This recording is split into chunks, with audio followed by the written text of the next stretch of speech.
નમસ્કાર મિત્રો, આજે તમે જોઈ શકો છો કે નરેન્દ્ર મોદી સાહેબ આવવાના છે અને રોડની આજુબાજુ તમે જોયું હશે કે પડદા અને મોટા મોટા બેનરો લગાવી દેવામાં આવ્યા છે। ત્યાંથી આપણને ખબર પડે છે કે આપણી સામે બે દ્રશ્યો ઊભા થતા હોય।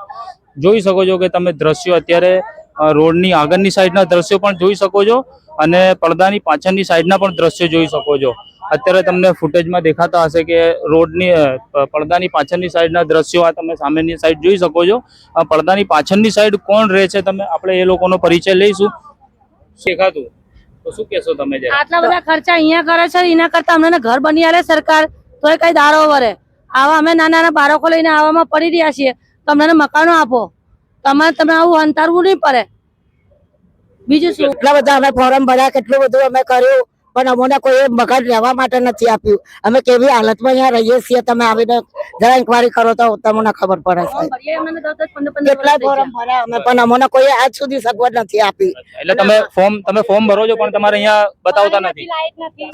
કશું જ નથી, જાજરું નથી, પાણી નથી, લાઈટ નથી, કશું જ નથી। અહીંયા તો લાઈટ લગાવવામાં આવી છે તમારે? પણ અત્યારે લાઈટ લગાવવામાં આવી, આજ સુધી અમારું જીવન ગયું ત્યાં સુધી કોઈ લાઈટ જ નથી। અચ્છા, એટલે મોદી સરકારમાંથી મોદી સાહેબ જે આવવાના છે એ એટલા માટે લાઈટ બતાવી છે, બાકી લાઈટ બતાવી જ નથી લાઈટ અમારે। એવી કોઈ સુવિધા જ નથી?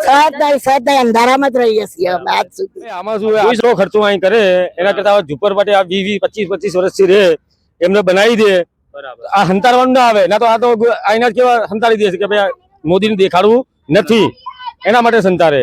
બરાબર, હવે રસ્તા પર દેખાડવા માટે એમ કરે, ના તો આ બેનર ખોટા જ લગાયા એમને મોદી સાહેબ ને કરતા જુએ તો ખરી ને કે આટલા ગુજરાતમાં અમદાવાદમાં આટલા ઝુંપડપટ્ટી વાળા પડ્યા છે।